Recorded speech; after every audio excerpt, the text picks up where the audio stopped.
नमस्कार मित्रों, आपका डॉक्टर आलोक चांडिया AIRONDF चैनल पर स्वागत है।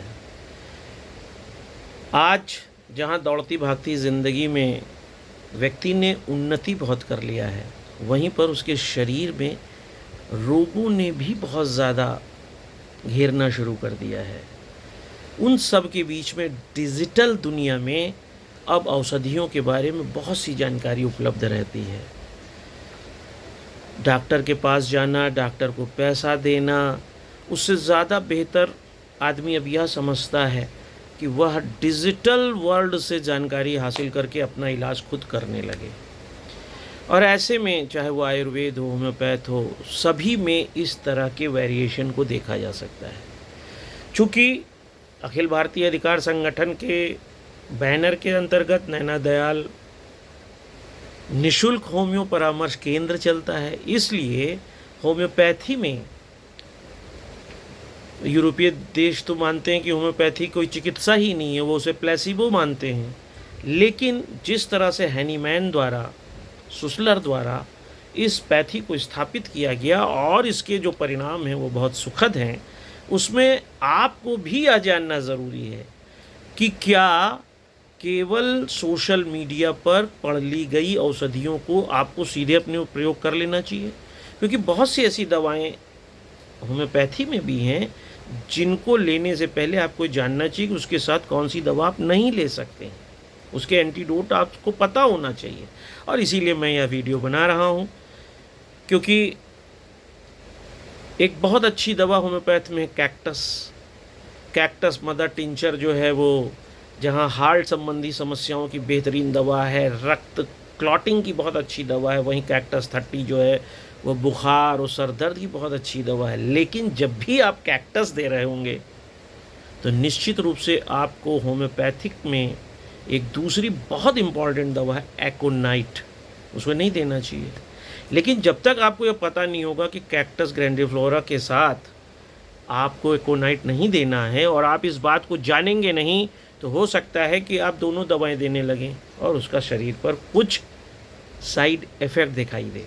तो इसलिए जब भी कैक्टस जैसी दवा का आप यूज़ कर रहे हैं, ख़ासतौर से हृदय संबंधी तमाम रोगों के लिए बहुत अच्छी दवा है, उसमें आपको एकोनाइट नहीं देना चाहिए। इसी तरह से दूसरी दवा नक्स वोमिका है। जब भी आप किसी भी व्यक्ति को नक्स वोमिका दें या नक्स वोमिका आप स्वयं ले रहे हों, तो आपको ये याद होना चाहिए कि इसके साथ आपको जिंकम मेटालिकम दवा नहीं खाना चाहिए। इसी तरह से अगर आपने यह जानकारी हासिल करी है कि सिलीशिया दवा आपको किसी अपने रोग के लिए लेना है, तो जब भी आप सिलीशिया लेंगे तो उसके साथ आपको मर्कसाल दवा को नहीं लेना चाहिए, उसे अवॉइड करना चाहिए। जब भी सैलेशिया होगी उसके साथ मर्कसाल नहीं होगा। इसी तरह से सीपिया एक बहुत महत्वपूर्ण होम्योपैथिक मेडिसिन है, हार्मोन संबंधी शिकायतों की बहुत बेहतरीन दवा। लेकिन अगर आप किसी व्यक्ति को सीपिया दे रहे हैं या स्वयं ले रहे हैं, तो आपको ये पता होना चाहिए कि सीपिया के साथ ब्रायोनिया दवा आपको नहीं लेना है, न किसी को देना है। सीपिया के साथ ब्रायोनिया दवा वर्जित है। ऐसे ही अगर आप किसी को रस्टास्क दे रहे हैं, रस्टास्क बैठे रहने पर स्थिर स्थिति की बहुत अच्छी दवा है, पानी में भीग जाने की बहुत अच्छी दवा है, के बाद की स्थितियों की बहुत अच्छी दवा है। अगर आपने रस्टास्क स्वयं लिया या किसी को दे रहे हैं, तो रस्टास्क के साथ कभी भी एपिसमेल आप मत दें। एपिसमेल दवा रस्टास्क के साथ वर्जित है। एक और दवा है सेलेनियम। सेलेनियम जहाँ पौरुष ग्रंथियों से, पुरुषों की समस्या से है, वहाँ कमज़ोरी की भी एक बेहतरीन दवा है। लेकिन अगर आप सेलेनियम खुद ले रहे हैं या किसी को दे रहे हैं, तो उसके साथ सिंकोना यानी चाइना ना लें, न दें। ये दोनों एक दूसरे की विपरीत स्थितियाँ पैदा करते हैं, इसलिए सेलेनियम के साथ आपको चाइना नहीं लेना है। फास्फोरस, जैसा कि आपको नाम है, ज्वलनशील स्थितियां पैदा करता है, ख़ासतौर से जो पल्मोनरी संबंधी समस्याएं, उसकी बहुत बेहतरीन दवा है। लेकिन अगर आप किसी को फास्फोरस दे रहे हैं या ले रहे हैं कहीं किसी को खून बहुत निकल रहा है तो भी फास्फोरस बहुत बेहतरीन दवा है। तो अगर आप फास्फोरस ले रहे हैं या दे रहे हैं तो उसके साथ आपको कास्टिकम और एपिसमेल दोनों दवाएं नहीं लेना चाहिए। दोनों दवाएं वर्जित हैं फास्फोरस के साथ, इसका आपको ध्यान रखना चाहिए। अगर आप लीडम पाल ले रहे हैं, लीडम पाल भी दर्द की बहुत बेहतरीन दवा है, और अगर दर्द के संदर्भ में आप लीडम पाल ले रहे हैं तो आपको सिनकोना या चाइना नहीं लेना चाहिए। ये दोनों दवाएं एक दूसरे के विपरीत स्थितियों के लिए जानी जाती हैं, इसलिए लीडम पाल के साथ आप चाइना कभी मत लें। जेलसेमियम मानसिक स्थिति की बहुत बेहतरीन दवा है, लकवा की भी बहुत बेहतरीन दवा है। कोई भी नर्व संबंधी समस्या की एक बेहतरीन दवा जेलसेमियम है। लेकिन जब भी आप किसी को जेलसेमियम दें तो आप उसके साथ ओपियम कभी मत दीजिए, जबकि ओपियम जहाँ पार्किंसन के लिए भी बहुत अच्छी दवा मानी जाती है और उसका कॉन्स्टिपेशन की भी एक बेहतरीन दवा है। लेकिन अगर आप जेलसेमियम का प्रयोग कर रहे हैं then you should avoid opium, ये एक दूसरे के विपरीत है। अगर आप डलका मारा किसी को दे रहे हैं, आपने अक्सर देखा होगा कि बहुत से लोगों के शरीर पर लाल लाल रैसेस पड़ जाते हैं, चकत्ते पड़ जाते हैं, या एक्जिमा की भी स्थिति अगर आती तो वहाँ पे डलका मारा 200 बहुत उपयोगी है।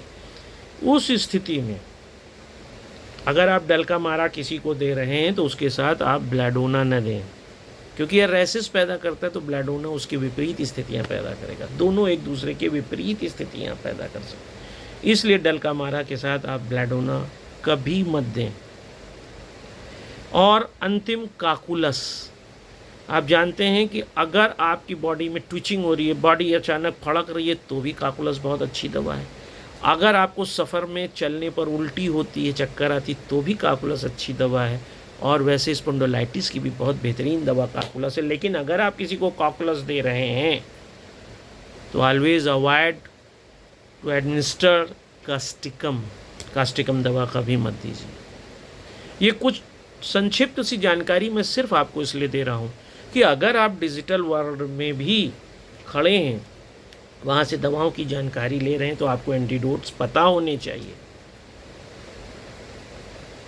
और उसके कारण आप दवाओं के बारे में ये जान पाएँ कि आपको यह दवा इसके साथ लेनी है कि नहीं लेनी है। तब आपको उन दवाओं का ज़्यादा अच्छा फ़ायदा होगा, उसके परिणाम अच्छे आएंगे। और होम्योपैथी में लाइफ बिगेट्स लाइक के सिद्धांत पे काम करता है। जैसे जहर जहर को मारता है, लोहा लोहे को काटता है, उसी आधार पर आपकी जो रोग हैं उन्हीं रोग को के साथ सम्मिलित होकर दवा एक्ट करती है और उसको न्यूट्रल करती है। इसलिए होम्योपैथिक दवा लेते समय आपको इन बातों का भी ध्यान रखना चाहिए और इसीलिए मैंने यह वीडियो बनाया है।